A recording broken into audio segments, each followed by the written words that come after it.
Welcome to the first episode of The Front Row brought to you by Paradigm Electronics. I'm your host, Ryan Charpentier, and I'll be joined shortly by co host, editor in chief of AVSForum, Erik Wesley. Front Row is all about what makes audio video work. How do things like HDMI work at a granular, fundamental level? Throughout the series, we'll be joined by subject matter experts to shed light more informatively on how these things go together and how we use them in our everyday life. But before we get into that, a word from our sponsors. At Paradigm, sound isn't just heard, it's felt. Crafted in Canada, every speaker fuses tradition with innovation, built by skilled hands with a relentless pursuit of perfection. It's audio that stirs emotion, designed to move you. Paradigm, authentically Canadian, acoustically brilliant. Welcome back. I'm your host, Ryan Charpentier, joined by co host, editor in chief of AVS Forum, Erik Wesley. Erik, how are you doing today? I'm doing great. I'm excited to get this podcast going. This is the first one ever, so this is awesome. First episode. We got to get the jitters out. There's always those things that you don't think about when you're launching a new podcast that come out to bite you. And we've had a few of those, but we're here, we're going. And on this first episode, this is just going to be a little bit about who we are. We're going to tell you what our journeys are through AV, what our careers were beforehand, make things a little bit more relatable because there's all these podcasts and the famous people, you know who they are. We're obviously not famous people. So providing you with a little context to who we are and who you're riding along with on this journey, I think is really important. So, Erik, I'm going to put you on the spot. We're going to start with you. Okay. Tell us what the journey's been like. People know you, they've seen your postings on AVS Forum, but they don't know you, right? One of the things that happens on forums and any type of message board is you feel like you know people because you see what they write all the time. You see their avatar, but that brings this false feeling of security because you don't actually know who they are. They're just this picture on the internet. So I think, as I said with this episode, let's shed some light onto what that journey is. We're going to start with you. Okay. What's your journey like? Let's go all the way back to the beginning. Okay. How did you get started? What was the catalyst that set you down this pathway? Because I feel like there's always that catalyst. There's always that thing that sets us in motion down that pathway, in this case, down the pathway of audio video. So I want to know what the catalyst is, and how that boulder continued to tumble and grow and grow and grow and grow to where we are now. So I'm going to take it all the way back to the beginning. So growing up, my dad was a huge movie buff. And when I mean huge, I mean huge. We'd go to the movies all the time. He would, we'd have this crazy VHS collection. And then back then, we had a 35-inch CRT TV in the living room. And that was our massive TV that we had. And we would watch, movies. And we do, try to watch a movie a week or something like that. And then that kind of got me started. I also had at the time, I had a 13-inch Toshiba TV in my room with a built-in VCR. So I would always watch movies in my room. My friends would come over. We would play a Nintendo 64. So that On the was a lot of 13 fun inch TV. on the 13-inch TV, which back then it was huge. Now Oh, these days yeah. it's tiny, but Yeah. You'd look at a 13-inch display now and be like, man, that's like my secondary travel display for my laptop, right? let alone a primary display in somebody's room. Even if you're a kid, I had one of those, so I can't question anything. 36 inches at the time. My family had a 36-inch Toshiba that I took Nice. to college, and it was a great TV, except carrying it up and down stairs required many people, and you felt like you were going to die. But once you got it up there, it was there for the year. It was Checking out rolled around and you didn't want to move it. So you really contemplated pushing it out the window. But, it made it down. I don't know where it resides now. It's probably in a landfill somewhere. But man, 13 inches. I think I had that same TV or something very similar. So I know the feeling. yeah, it was nice at the time. Let's put it that way. Yeah. So, I'd always have friends over and we'd watch movies, play Nintendo 64 and whatnot. And then in like the mid 2000s, I remember my dad saving up. He was looking to get I want to say it was the third or fourth generation Sony Plasma TV when they first came out. And it was a 42-inch. And once he got that, that's kind of where, like things really took off. The picture quality was, excellent for back then, and we used to watch even more TVs on there. And then we also paired it with one of those Bose home theater like in a box systems, the one with like the 2-inch drivers, and I think it was like a 4-inch sub at the time, or it might have been 5-inch sub. Um, and that's kind of what kind of led me to, watching even more movies and everything like that. And then the funny story is after that, this would probably be probably mid 2000, probably late 2000s now. We also had in our kitchen, we had a dining room area that we ate at, and there was this massive wall, and we never really had anything there. So one of the weekends when my mom went out of town, me and my dad, we went to Best Buy, and we had enough room for a 50-inch, but the 50-inch went from, the sidewall to the sidewall, so corner to corner. That was as big as we can go. So we went to Best Buy, and back then, Best Buy had all those TVs on the wall. There were no just Sony or Samsung sections. They had, geez, I want to say like 100 TVs all on the wall. They were categorized by the size. So And they went high, right? It was like yeah, 1, 2, 3, 4. They went way up to the ceiling. How they expected you to see TVs that were that high and sell TVs that were that high. Some guy, I'm just imagining, I don't really remember, bring out like a yardstick and point with his finger up there, like, "Look at this one." And then, of course, nobody's talking about anything that's objective at that point. It's just, "Well, sir, which one do you like the most?" And it was a different time and a different place. I totally remember that. And thinking back about that, I feel like everyone had a TV in their kitchen. they did. Everyone. They did. Not a 50-inch, but I remember that we had this white TV. It was a CRT that was on, like, this swivel mount that attached under the cabinet, and you could turn it. And it was not unlike the 13-inch TV with the built-in VCR. It was just this white, why was everything white? Like, they were huge. It really Not that was. things aren't white now, but it was just white plastic. It wasn't even good looking white. It was just bad looking white And it would that start got to yellow yellow. over time and get Yes. dirty. Yep. Yes. It was just bad. So going down nostalgia. Sorry for cutting you off, No, but you're you were good. talking about this 50-inch TV on the wall at Best Buy during the different time, and it is very different. Yes. So, going to Best Buy now, it's probably in store mode, retail mode, and it's in vivid mode. Back then you just would go and you'd pick which one you liked the best, and that was that. So we picked this. I remember it was a 50-inch Hisense TV. And we put it in, and we struggled to find the studs in the wall. So we we did some damage to that drywall, but luckily the TV covered everything up. As an installer, I know exactly what you're talking about, seeing what homeowners have done. You look behind existing TVs and you're like, "What transpired here? Was there some type of art? What happened?" And it's just hole after hole after hole after, and it's really funny when you see the holes every inch where they're looking for the stud, They just keep and going. then and then you find it with the stud finder, and you look at their holes, and there's, like, a drill hole on one side of the stud and a drill hole on the other side of the stud, and they just missed it, and they kept going. It's it's so sad, and I feel so bad, but it's man, that's what that reminds me of. It was a lot like that. The house was on the older side, so it was an outer wall, so there was like there was metal in the wall or whatever, so it kept screwing up the stud finder.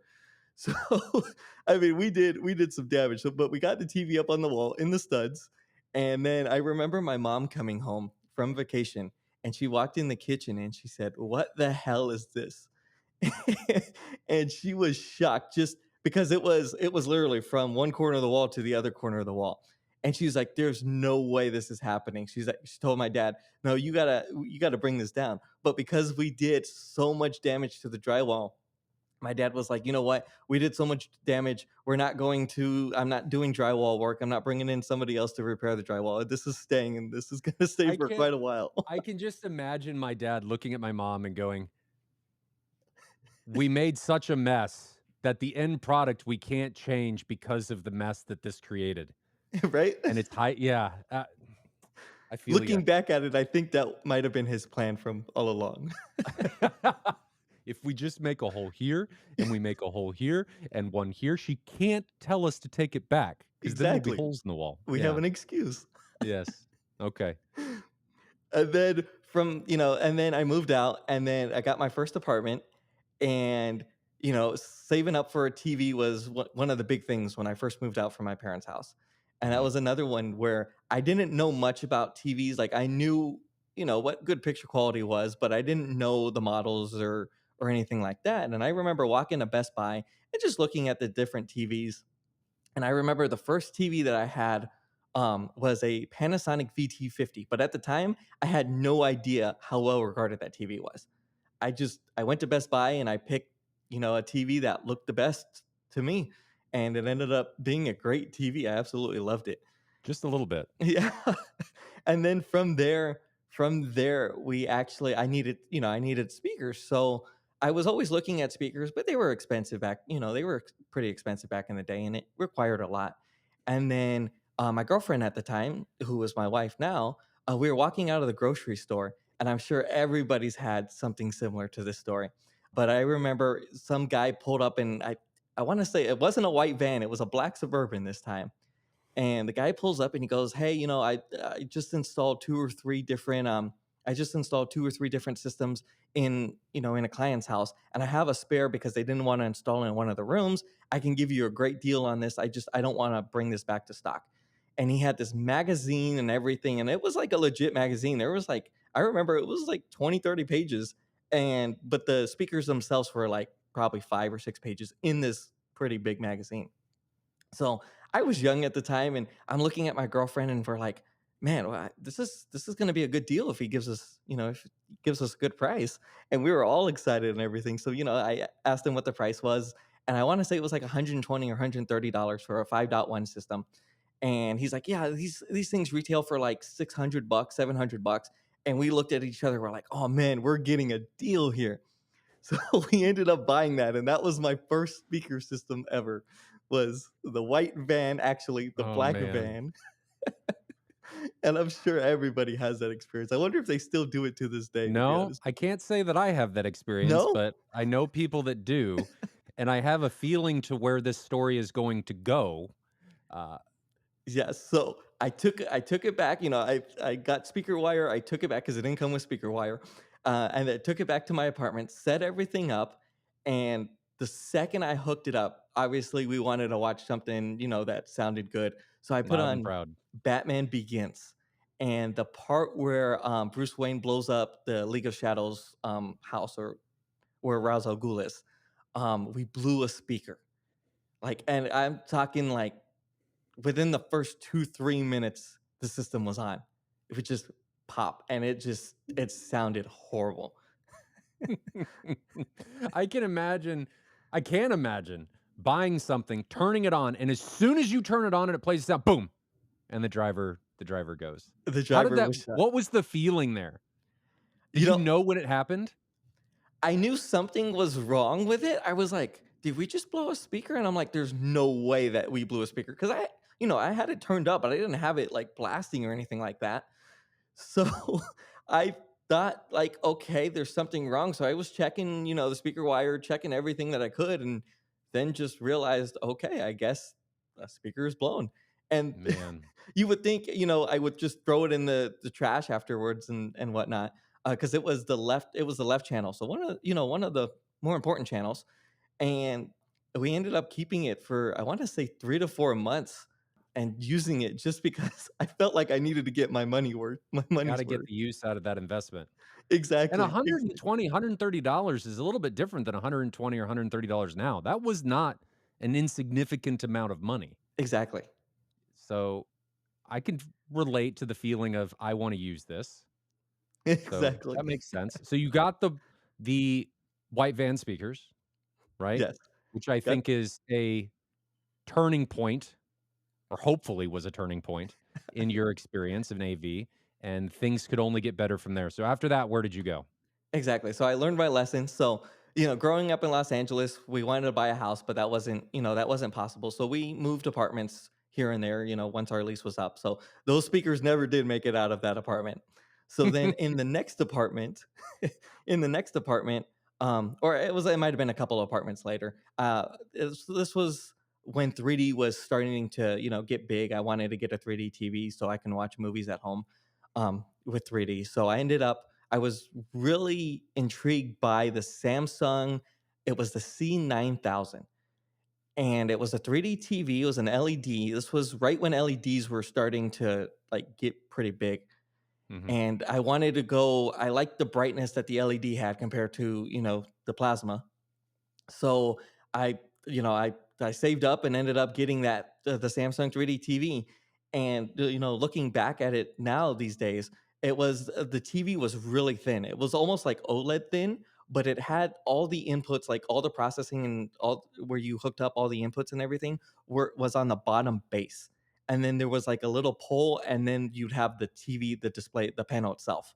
So very much like a One Connect box now from E- Samsung. exactly, exactly. The So big granddaddy to the One Connect box, yeah. right? So it might have been the start of, Samsung coming out with the One Connect box. So that was a great TV.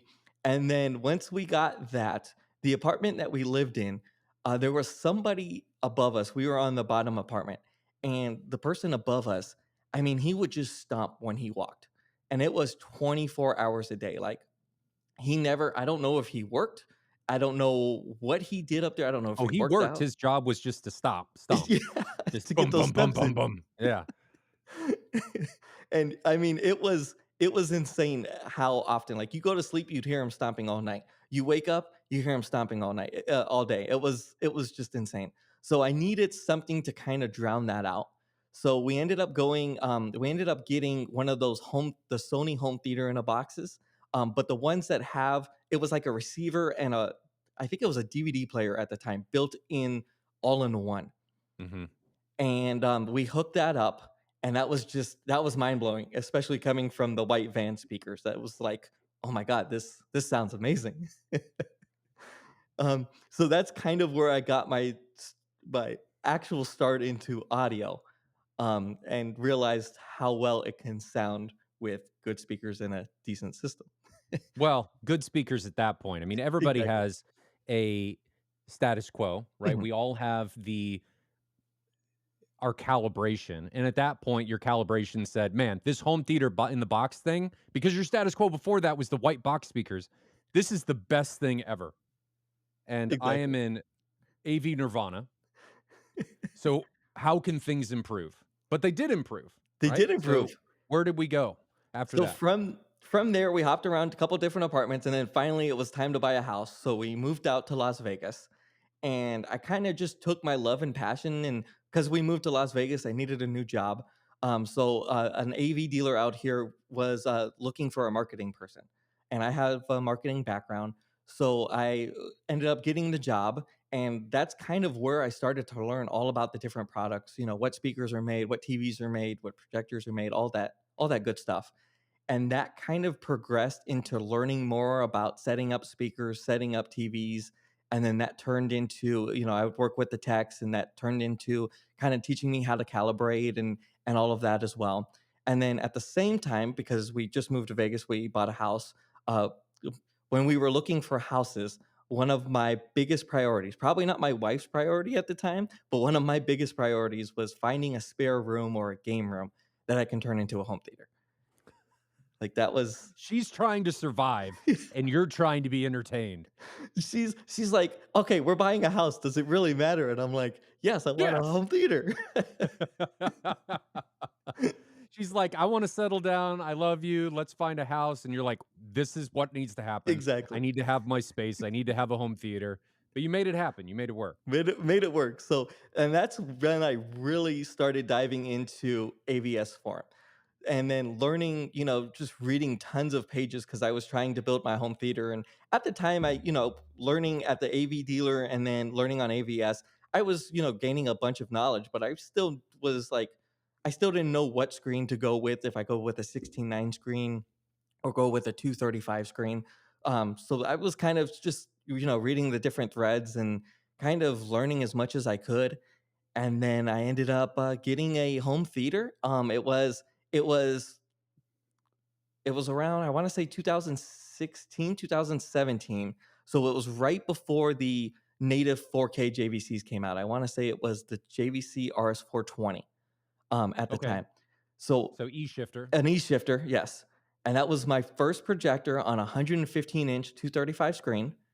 And, Was the 420 an E-shifter? I don't remember. um, I wanna say it Chat was. can correct us. Okay. They'll know. Yeah, let us know in the comments if it is an E-shifter. I'm pretty sure it was because if I'm not mistaken, the NX series was the first native Mm, 4K projector. feel like the 420 was native, but it doesn't matter for Okay. this story. Okay. Yeah. So anyways, so that was my first projector with a 115-inch 235 screen, and I had a 5.1.2 channel system, with Klipsch speakers. It was the Klipsch reference, the reference Premiere speakers, because I remember everybody saying, "Don't get the reference speakers, they're really bright." So I got the reference Premiere speakers, and, that was all ran by a Denon 2400H. It was either a 2400H or the 2300H. One sec. I did look it up, and that JVC 420 is an E-shifter, so you were right. Nice, okay. Yeah, that projector, that was a good projector. It had really good contrast as well. And then from there, from there during COVID, it was time to kind of reshape the room and kind of do my second iteration of the room. So, I kind of shifted the room all the way around, added more seats, a riser, got a bigger screen. And then at that time, it was time to, upgrade the projector. So I went with a JVC NX5. And it was a great projector. And then from there, kind of just learned a little bit more. Then I started helping installs and calibrations at clients' houses at the AV dealer. And then Mhm. from there, I was on AVS one day and I saw that there was a job posting for the editor. So I was like, yeah, I would love to do this, to review products and write about this and get paid for it. And that kind of seemed right up my alley. So, I put in my resume and luckily enough, I got picked and I've been doing it ever since and absolutely love it. So you talked about marketing. I just wanna get some context here. You Mhm. talked about marketing for this AV dealer. How did that play into everything? Because then we transitioned into the, doing installations at customers' homes, but how did the marketing play into that? Because obviously the marketing aspect it was important for ABS. So Exactly. how does that all come together? So marketing was it kind of got my foot in the door at the AV dealer. So, Mhm. they wanted to revamp their website. They wanted to start selling some things online. Some of their, B stock and some of their used products they just wanted to put on their website. So that kind of got my foot in the door. And then from there I just kind of started learning and I was kind of like pushing myself in the into different meetings and whatnot to kind of just learn as much as I could because if you're marketing something, learning about the product just helps. You can't market something without knowing nothing about the product. Yeah, the best way to sell something is when you know it in and out, Exactly. right? If you know fundamentally how it works, that is the best way to be able to sell something because you can explain it in a more understandable fashion, I feel like. Exactly. Exactly. You actually understand what you're marketing. And we had a pretty nice showroom at the time. So they bring in speakers and swap out TVs and stuff. And so I was always kind of helping with that as well. And then that kind of transitioned to AVS. That's a great journey, and you're still cooking. We're still Still going. cooking. Here we are now, AVSForum, doing a podcast, and I feel like and it's okay if you don't feel the same way. I am blessed in the way that I don't feel like I'm ever working. I feel like my wife kind of hates it Exactly. because I don't realize how much time I'm putting into things because my job It's your hobby. entails the things that I love, and it doesn't bother me at all. Uh, so she would say, "You work too much," and I just tell her, "I don't feel like I'm working at all. I just get to play in a big toy store, and it's so much fun." People say, when you have a job that you love, you're never working, and I never thought that was true, but doing this job, it really is you're not working, you're just having fun and enjoying the hobby as well. Funnily enough, people told me growing up that don't do what you love for work because it'll burn you out and you won't enjoy it anymore. I'm like, they were full of it. Yeah, They just hated what they did, and they just wanted to find an excuse to say, "Oh, exactly. well, I hate what I do, so this is why I'm doing it." That couldn't be further from the truth. Do what you love, and you will never feel like you worked a day in your life. Absolutely. I would say the only downside, and it's not a downside to me, downside to my wife, is there's always TVs and boxes all over the place. Like, Oh, man. I have so many boxes. So many, and then you can't get rid of the boxes. no. Oh, And a lot of these it TVs now are because the bigger TVs, it's harder to ship, so they come in mhm. crates for reviewers. So I have these massive crates in my garage for these Like TVs. crates, Like not cardboard crates. no, like crates, like full on wooden crates. Or Samsung sent a TV a couple months ago, and it was like a full on like what you would find if you were like installing something for a band or something like that. It was one of Mm, those like a road big case. boxes. Yeah, Yeah. it's pretty Okay. crazy. Okay. So Well, that's my journey. So Ryan, before we jump into your journey, here's a quick word from our sponsor. This episode is brought to you by the founder of 120H. Crafted in Canada and available in 7 premium grade finishes, including 3 exclusive new finishes: Azure Ice, Ruby Frostbite, and Frozen Charcoal, each a striking expression of elegance. This 5-driver, 3-way hybrid floor standing speaker blends bold design and high performance engineering. Paradigm, authentically Canadian, acoustically brilliant. Ryan, what got you started? What mm, drove you down to the path where you are now? so the pebble that got me going was my dad was always into tech. He was always into gadgets. He, like me, didn't finish school. We both went to school for IT. He went to school for programming. He went to school right when they were introducing punch cards, and he was learning how to program and he loved it. But he would tell you, if he was still around today, that he did not pay attention enough at school and it wasn't for him. I He wishes he could have started that school journey later, but regardless, it put him on the path to where he was. And he one day, well, throughout our entire growing up, there was always pieces of tech. There were always lots of computers. There was always different things. Um, we were introduced to things probably before other households were on the block, just because he found them interesting, not because he wanted to necessarily share them with us, but it was more of a selfish thing of like, oh, I can kind of wrap this in a thing of I could share it with the kids, but it's really for me kind of thing. So he bought one day a sharper image digital thermometer. And the weather station went outside and there was a wireless thing inside. He was fascinated with it. It was a digital thermometer. You'd think, oh, that's not very exciting. I was fascinated with this too. So, what does that say about me?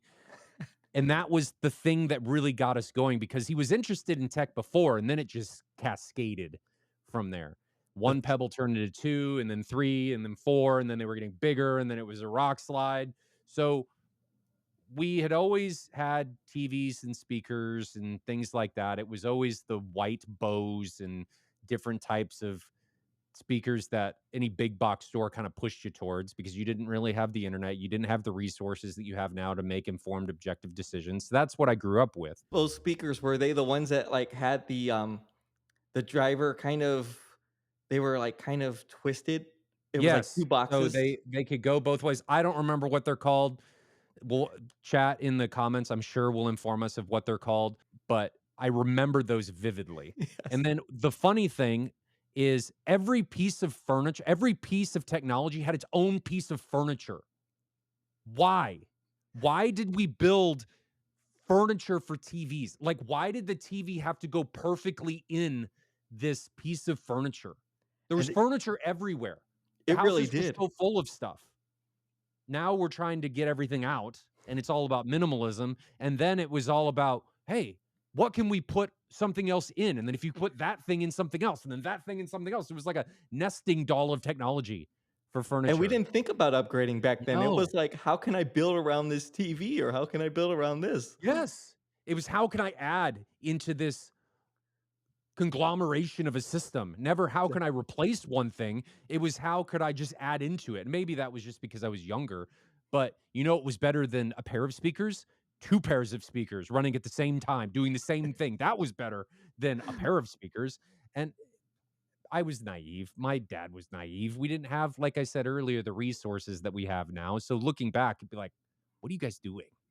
But it was fun, right? We were having fun, and that was the launching point for where we are now. So we get through that, and I go to college, and my first real TV that I bought when I was in college. Some people are gonna go, "Man, this guy's young. His first TV that he bought." The first TV that I bought when I was in college was, and I worked at Best Buy. was a 46-inch Sharp Aquos. And I Nice. remember this TV because it was right when they started bringing out 120 frames per Okay. second, Mhm. and it wasn't what we consider 120 now. They were doing frame duplication and a bunch to make it look smoother, and that was my first TV. I love that TV, That's a and it great had this, TV. transparent black frame going around. It was really bright. It was looked nice. I thought it looked nice, and then with that TV eventually, like you, same manufacturer, I got a Sony home theater in a box. Nice. And for some reason, the things that I remember about this home theater in a box, I couldn't tell you what model it was, right? So I'm going to show you a picture of the Sharp and the home theater in a box here. The home theater in a box, at least here for what I think it was, I remember these circle buttons that had different colors around them. They lit up green and orange. And then it had a built in DVD player. I feel like it was a multi disc DVD player, and then the back, of course, it had the proprietary speaker connections with like the 6 ohm speakers that were needed. And every speaker had its own color coded connection. That's So right. the blue one went blue, and the orange one went orange, and the green one went green. And then every thing plugged in there. And then you had this, what I thought was an absolutely enormous subwoofer of probably just a couple inches. But I thought it was awesome because it made everything shake, and I It was didn't booming. understand. It was it wasn't even boomy, things just shook. So there wasn't a boom about it, it was just and by shaking, I meant it shook the furniture, not really me. But, it was fun. And watching the first Transformers, the Michael Bay re-release of it on that Sharp and that TV in that home theater in a box system it was a lot of fun, Oh, I bet. right? I enjoyed that. So from there I didn't really buy much. I wouldn't say that I was on the AV journey. I love technology. I wasn't into home theater or speakers per se. I was just into technology at that point, more into computers. And my career trajectory, even though I didn't finish college, was network engineering, so Nice. IT. And I became a network engineer for um, the Department of Energy and large health systems. So I had a decent career in that. I did that for a decade and Nice. then moved on to something else. But during that time, the next TV that was purchased was so I had that Sharp for a while. The next TV that was purchased was a Panasonic, like your VT, ST60. The newer I version. still have that TV. It's still working? It still works Wow. and I love it. My brother, I have a special needs brother. He stays with us. When my mom, she's a nurse practitioner, she goes off to work 24-hour shifts. So he stays with us overnight and he plays PlayStation and stuff on there. His room will never need a space heater because that thing generates a tremendous amount of heat. They get hot. And it will never leave that room because I do not want to move it again because those plasmas, since they have glass screens, weigh a ton. And it still works. And I'd rather it not work, if you know Exactly. what I mean. I'd rather it And it's not still a stop great working. TV, so Oh, yeah. it's still fantastic, and thinking about that, there was that post on AVSForum about manufacturers bringing back plasma, and I read that. You know exactly what I'm I talking know which about, one and you're people talking watching about. and listening to this, you know exactly potentially what I'm talking about. I ate that up, and I sent that to some of my friends, and they go, "Look at the date," and I just went, "Ugh." I was so excited, and then I was dashed. It was just ripped away from me, but And if you I don't know, plasma's still awesome. that thread was posted on April 1st. It was. So April Mhm. Fool's Day, so got a lot of Mhm. people, that's for sure. It did get a lot of it was well done. Yeah. It was probably written by Chat A GTP G whatever. It was probably written by AI. Um, my brain stopped functioning there for a moment. So I got the ST60 and I didn't have speakers at this point. So it was just TV speakers. Again, I was into technology, more into headphones. I've always been into headphones. Nice.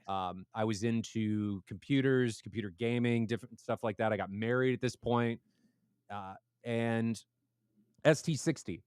I don't remember exactly when, but not at some point after the ST60, I got a pair of Martin Logan. I think they were the F10s. Nice. They were, I don't, that name doesn't sound right. They were old. Mhm. And I got them on sale somehow. I got them for a pair for like $100. And this was coming from you still had the Sony home theater in a box? No, that was gone. Oh, This that was was gone. me coming Okay. from TV speakers. Wow, And the okay. reason I went with Martin Logan's is because I said I worked at Best Buy, and I always had a fascination with the Martin Logan AMT Nice. and the electrostatics, and I thought, "Oh, liked that then, I'm gonna like these," so I bought them sight unheard and loved them. Nice. Didn't know anything about them. I still have those speakers. And they still work? They're beat to hell, but they still work. Nice. And they've got a down-firing port. They had a AMT and a couple mid-bass woofers, baby woofers, but they still work, and they sound decent. I mean, for what they are, Definitely. they're not gonna light up a room with reference volume, but they sound okay. So I got those, drove them with an old school Onkyo, weighs 60 pounds AVR, um, that was actually doing stuff with my dad on a 50-inch rear projection TV, one of those old Mitsubishis that you thought was awesome. And then why was everything, if it wasn't built into furniture, we're going back in time here. It was built into walls. Yeah. Why? So they took this rear projection TV and they like recessed it into a wall. And that was the only thing that would ever fit there. And you So did if you this in wanted your to put house? yes, Wow. it was in the basement. So they finished the basement around this TV. Like there was it was always I feel like in those times it was always what can we do now? Not how is this going to affect us in the future is what about now? How I can want we this make now. it look good now? How Yeah. can we make it look good now? I don't want this in the room. I want it in the wall. So they put it in the wall. And I get kind of why they put it in the wall because the TV was enormous, Mhm. right? It's 3 feet deep. It's just a huge TV. The speaker thing on the bottom was like 2 feet tall. It was just whoever designed these things. I mean, things were different back then. Aesthetics were different.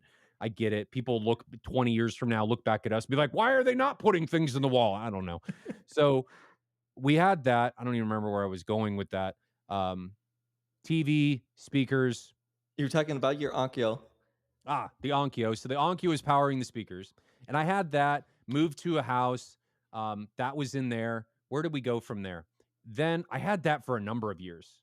Didn't have any wants or desires to upgrade. I think at some point I added a James loudspeaker 8-inch sub. I don't even know where I got this sub.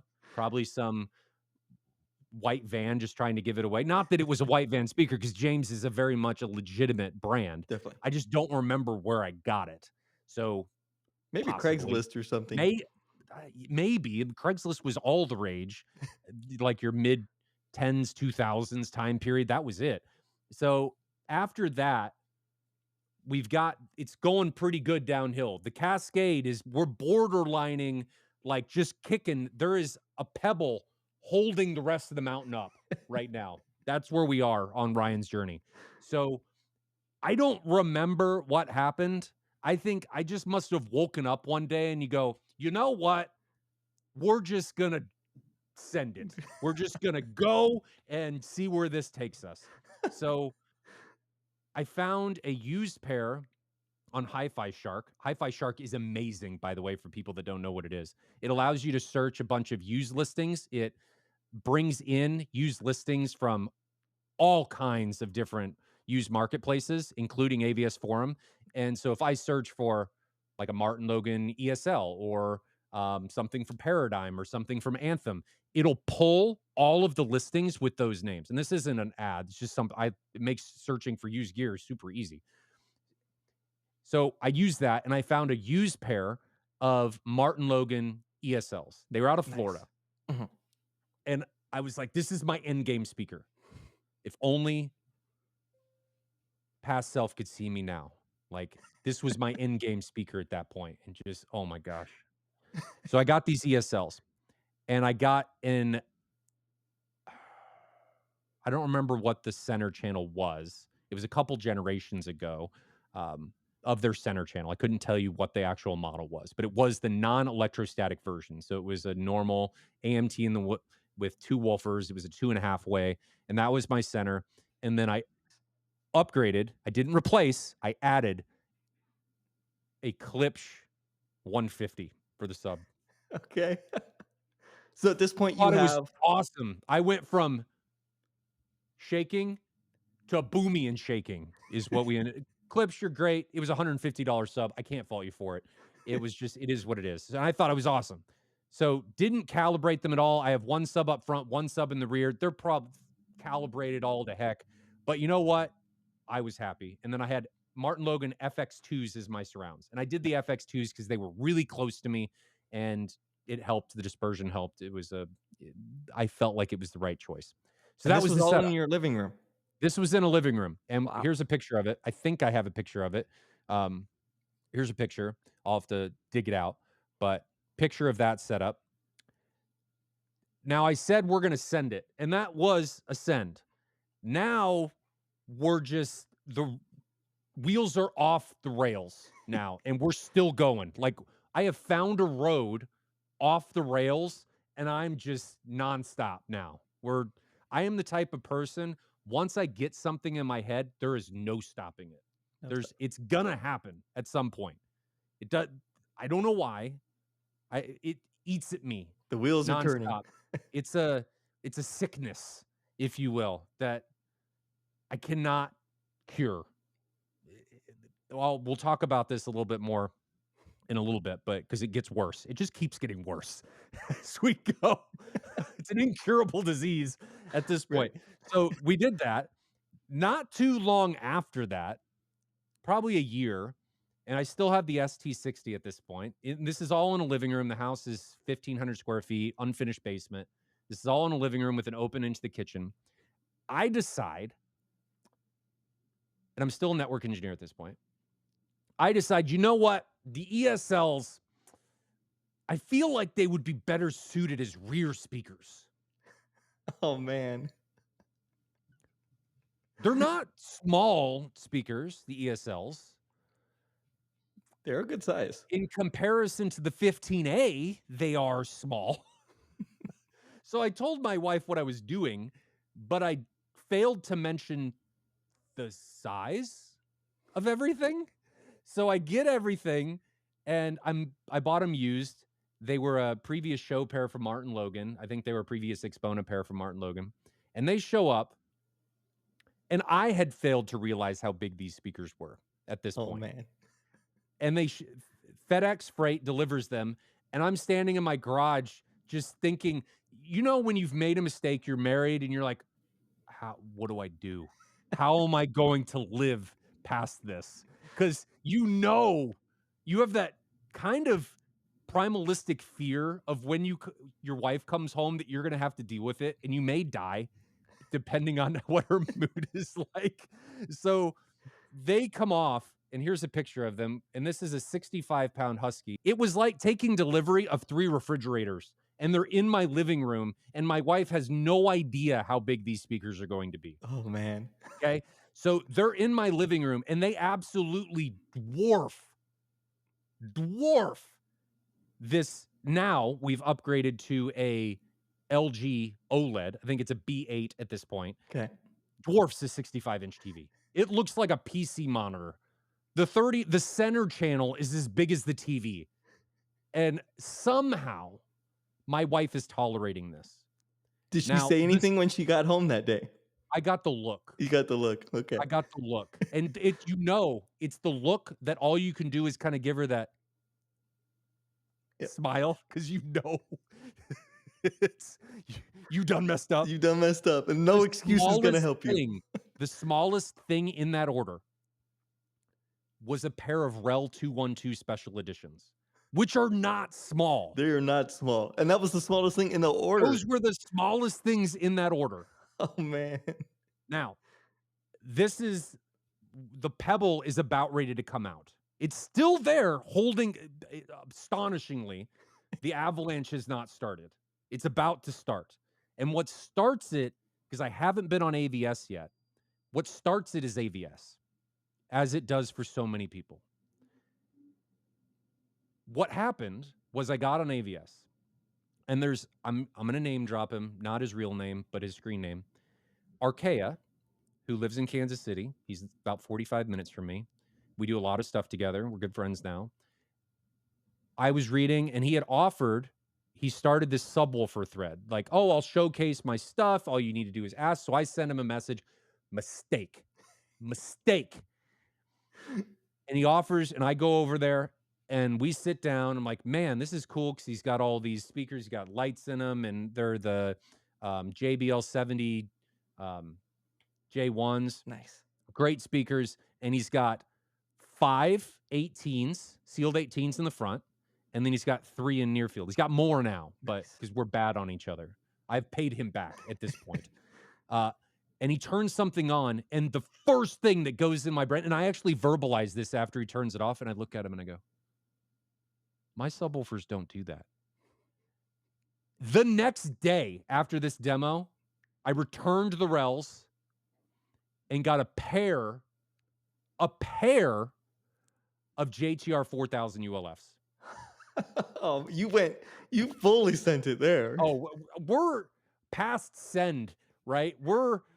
I don't even know where we are. I have left orbit and I am on my way to the moon, and we're just nonstop going because the JTRs are probably 4 times the size of the Rels. They're like this isn't exactly, but they're like 2 feet wide, 4 feet tall, and 4 feet deep, and weigh over 300 pounds. And I have 2 of them. Again, I didn't tell my wife about how big they were. They just show up. They're so big. It's like, imagine a pallet, and then that pallet just goes up 4 feet in all directions. And there's 2 of them sitting on there. And I'm That's again crazy. looking at them like, what do I do? So we're going to now, here's a picture of that. We've replaced the Rels with the JTRs. And you have those in the living room still as They're well, in the right? living room. Okay. They're in the living room. So you got the 15As, the 34C, the JTRs, and the ESLs in the back, which you can't see. Nice. And then above, it's a 5.2.2 because there's 2 overheads. So we're at Atmos at this point. It's all being driven by a Marantz 8805. Nice. And I was using, before I went to the objective side, when I bought the Martin Logans, I was told, oh, you need these speakers to be able to drive them because they're really hard to drive, which they are. They are very hard to drive. They'll test amplifiers and they will smoke amplifiers, but they're amazing speakers. So don't let that deter you. You just need to make sure you get the right amp. He's like, you need these amps. And they were, what were they? They were BHK 300s, Nice. special editions. So it's like a hybrid tube amp. They're like 80 pounds a piece. They're monoblocks. And I was told that I needed them. What ended up happening with Ryan's use case is I would push them into protection.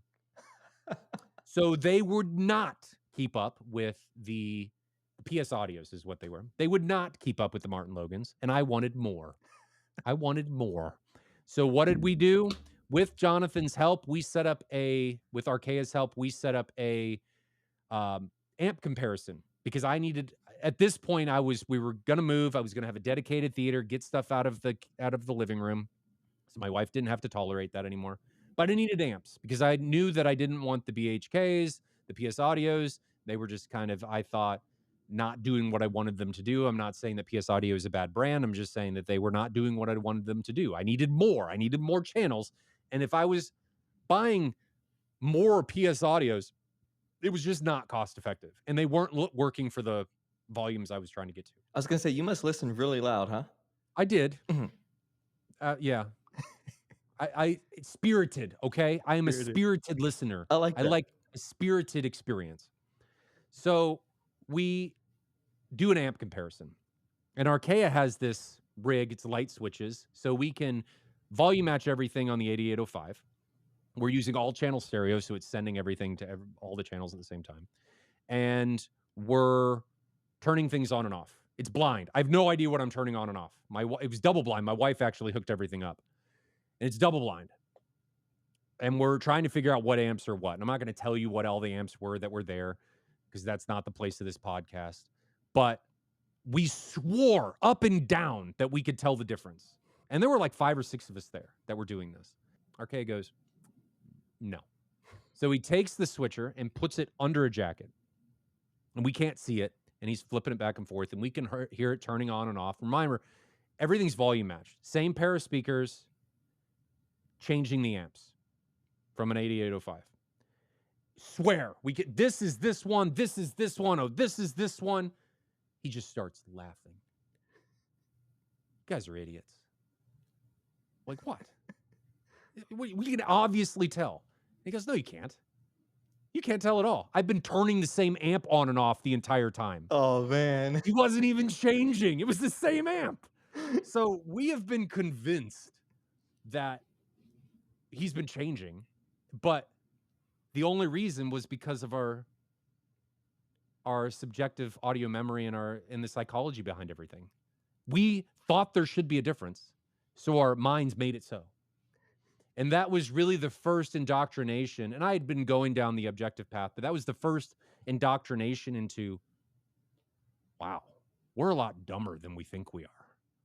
And you've got to look at stuff in an objective manner, in a controlled manner.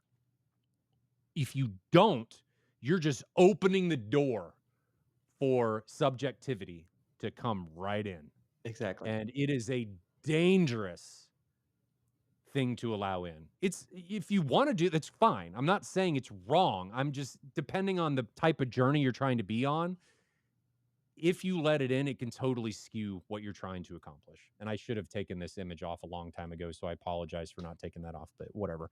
So we did that, and that was a big part of where I've come. Okay, so then we move. And I'm going through this, and I've gone down the Martin Logan rabbit hole. I'm like, how I'm at the bottom. And somehow, out of nowhere, this is what happens with me. Out of nowhere, out of left field, hell, out of left and right field, at the same time, I get this idea of,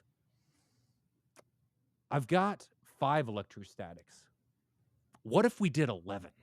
Oh, man. And so this 5 channel in this theater, I then added 6 Martin Logan EFX for the bass layer. So now we've got an 11 channel bass layer. We've got 2 JTRs, which I have figured out would not go in this room. RK again, thanks for the save, because that would have been awful. We put them in the wall, which we'll show here. So they fire into the room. The rest of the speaker, thankfully for how the house was laid out, allowed that to work. And they fire into the room.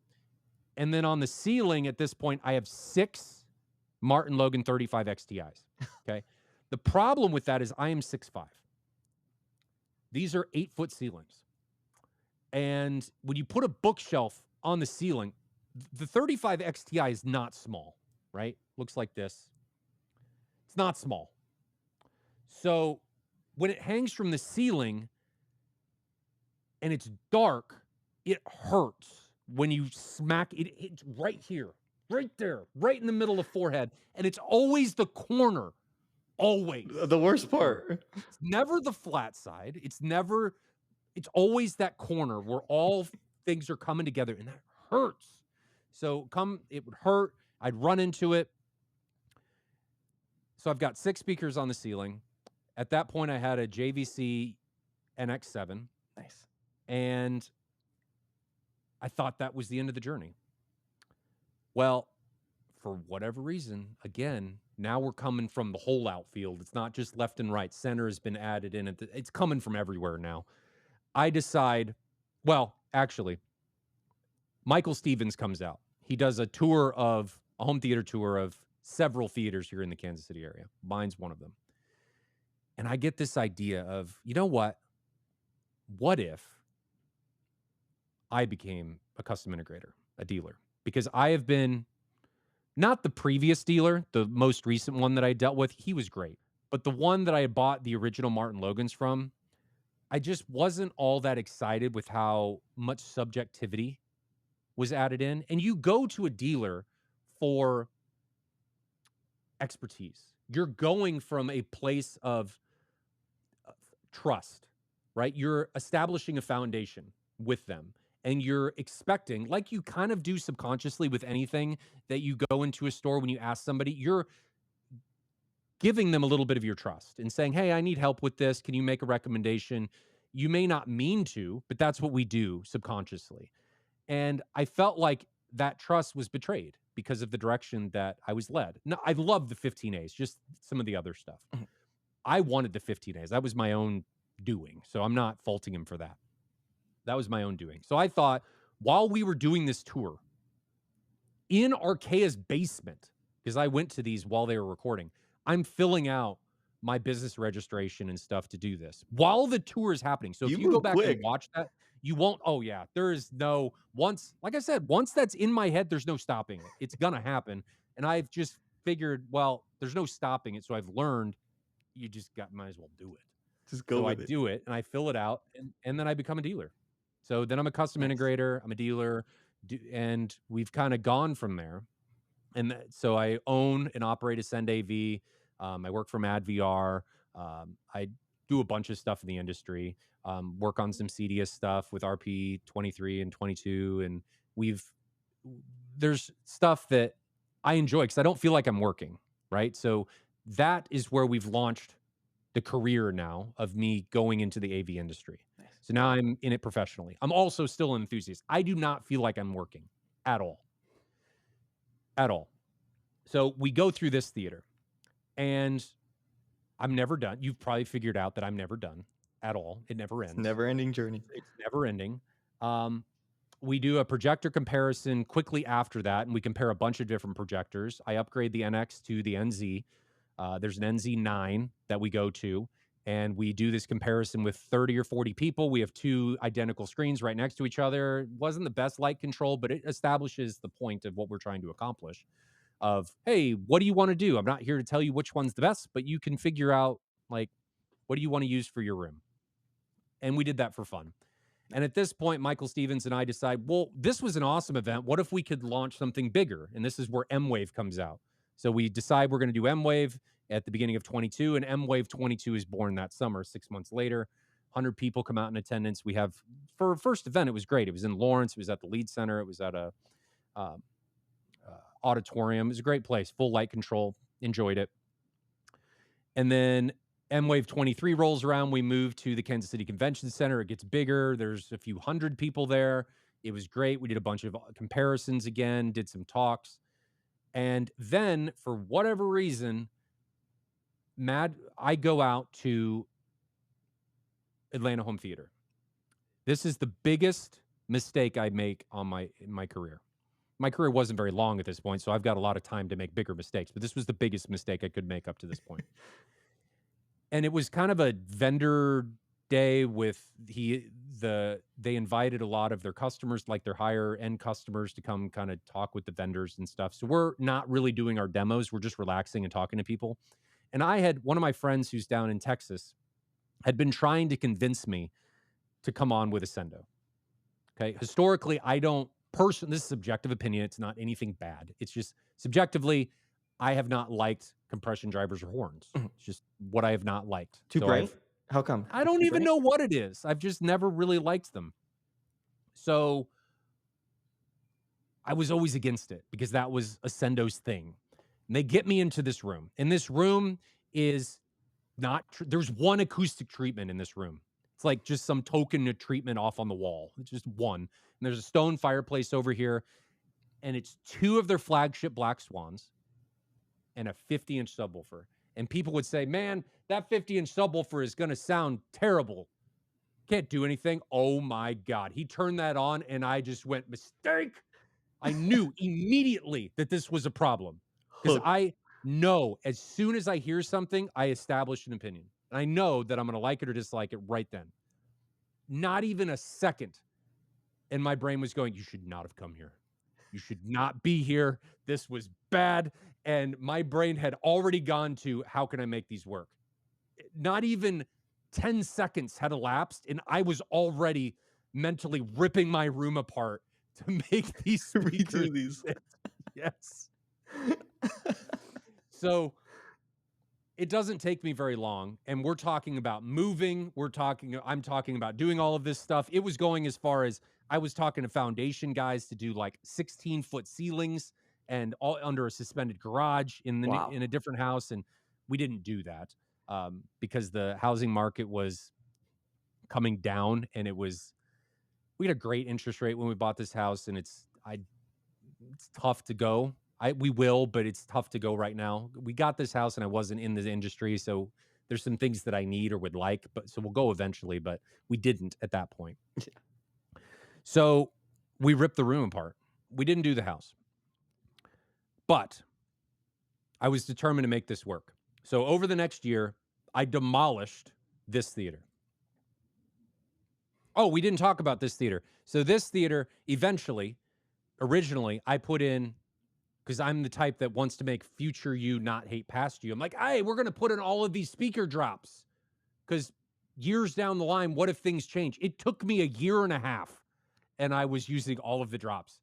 I had more speakers on my ceiling than I did on the base layer. Wow. I had front heights, left, center, right, 6 overheads, voice of God, and then the rear heights. And it looks like those are your center channels They're that all are on the center ceiling? channels. And I Okay, did center awesome. channels. Good question. I did center channels because I was tired of hitting my head, and the center channel form factor was better. Maybe not ideal. People like comb filtering. Well, it's okay. It worked great. I never noticed, and they were able to get louder. They got a bigger box. It worked great. So anyway, we tear that room apart over the next year. We move walls. We're moving electrical. We're moving HVAC. Brought in 8,000 pounds of plywood. We brought in almost a mile of 12-4 speaker wire. We brought in about 1,000 Risset clips, over 100 bottles of green glue to make this thing work. And if you want to read more about that journey, it's on the AVS build thread. It's called the MadVR Experience Center. MadVR, it's MadVR showroom as well as Ascend AV's showroom. But it's a phenomenal build. It took a year for us to do. Rooms done by Officina Acustica. It's got a Christy Griffin in it. It's got all Ascendo speakers with Black Swans up front, 11 subwoofers. It's if I could do something to gain a percentage point of performance, I was going to do You it. were gonna do it. I was going to do it, and I did it. And I did it because I've been on this crusade, not really to provide myself with the best overall experience, but to better the industry. So the point of this room has always been, how can we showcase what is possible? And how can we allow then vendors to use this room to both better understand what they're doing and to allow customers and dealers to better understand what they're offering? Nice. So that's what the room's all about. I try and share it as much as I can. It's open. If anybody wants to come and see it, just reach out, holler. I try not to make everything a sales opportunity. I just want people to get what makes sense to them. So that's been my philosophy, and that's really been the culmination of where we are now. I mean, M Wave's coming back next year. AVS is going to be a part of that. Yes. That's super exciting. So we're trying to finalize some scheduling stuff. The World Cup, that little thing is kind of getting in the way for next year. So I'm trying to work with the place to do that. But that's been my journey, and it's been I never thought I would be where I am now. From a I don't digital know how I got thermometer. here. From a digital thermometer, the pebble that started rolling might as well now be a continent for all I know because of where we've gone. That when I became a dealer, I became an custom integrator dealer in the beginning of 22. So we're not even 4 years into this. And it's just that mindset of we're going to do it. Send it. So instead of talking about things, and that's where M-Wave came from, instead of talking about it, I'm not going to wait for somebody else to do it. I'm just going to do it. Just gonna do it. So we did it. And at the end of the day, it may not be the best. There's always room for improvement. There's always mistakes. I mean, that's human nature. Human nature is to fail. Exactly. And there's going to be failures along the way on this podcast. But from what I've learned, I did Twitch streaming and stuff. That's what that rig back there is for. What I've learned is that human nature is to fail. And I think the failures along the way, which I have had a lot, including just in AV, I have had a tremendous amount. If we just take amplifiers, for example, I don't even know how many failures I've had. But those failures are learning moments. And if we don't fail, in my opinion, we don't learn. So I would not trade those failures for anything because those failures are the foundation that have led me to where I am now. So I am ready to go. I am so excited for this stream, this podcast to happen because I have been talking to people about I want the industry to have a better understanding about, and this is going to be a learning enterprise for me too. That's why the subject matter experts are so important, because they know far more than we do. I know nothing in comparison to some of these guys. Erik Bodley, who we're going to have on talk about HDMI, he is a wizard when it comes to HDMI. I mean, I know I might as well be an infant in comparison to him. So I'm here to learn just as much as everybody else is. This is Same not here. a we're just trying to push what we know onto everybody else. This is a learning endeavor for everyone involved, and we want to learn from the very best. And that's why we're bringing on some of the names we're going to bring on to talk about some of this stuff. So the guys we bring on are very important guys in the industry. They know what they're doing. And I think it's going to be beneficial for everybody that's involved. I'm happy that Paradigm's involved with it. They're a great sponsor. And hopefully we can keep going moving forward. Hopefully everybody enjoys this and we see where the road takes us. So that was my life in a nutshell. I know I have a tendency to ramble.